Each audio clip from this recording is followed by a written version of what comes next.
Vamos entrar agora no assunto básico de análise técnica. Agora nós temos elementos para falar sobre análise técnica, onde nós vamos prever o que pode acontecer no futuro em função do que aconteceu no passado. O primeiro ponto a entender é como que funciona um candle, que nós já falamos numa aula anterior. Agora, um candle, você reparou que ele tem uma máxima, tem uma mínima, tem uma abertura e tem um fechamento. Se o fechamento estiver acima da abertura, é um candle de alta. Se o fechamento estiver abaixo da abertura, é um candle de queda. Mas lembra que eu falei para vocês o pavio? Ele representa, na parte superior, a máxima cotação do preço naquele intervalo em que ficou formado o candle. E a sombra inferior, ele representa a mínima cotação do preço naquele candle, naquele intervalo de tempo. O principal fator a ser levado em conta agora, a ser entendido, é o que nós chamamos de topos e de fundos. Um topo nada mais é do que uma máxima cotação dentro de um intervalo de vários candles. Um fundo nada mais é do que um intervalo, a mínima cotação, dentro de um intervalo de candles. Isso nós chamamos de topos e de fundos. Graficamente, você vai bater o olho no seu gráfico e você vai ver a maior cotação dentro de um intervalo, no topo. E, graficamente, você vai olhar a menor cotação dentro de um intervalo, que nós chamamos de fundos. Isso são topos e fundos.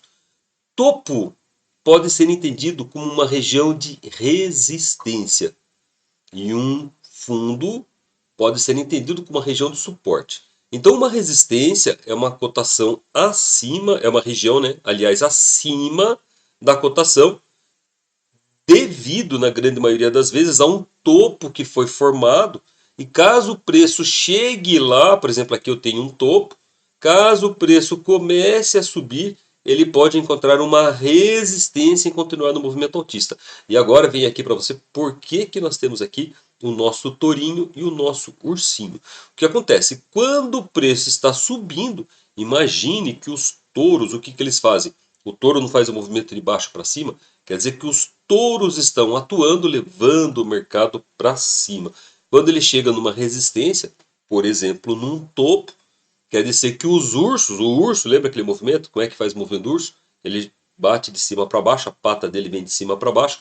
Então os touros estão atuando. Quando chega numa determinada região, os ursos falam: opa, vai cair, eu vou segurar o preço. Essa é a definição de uma resistência.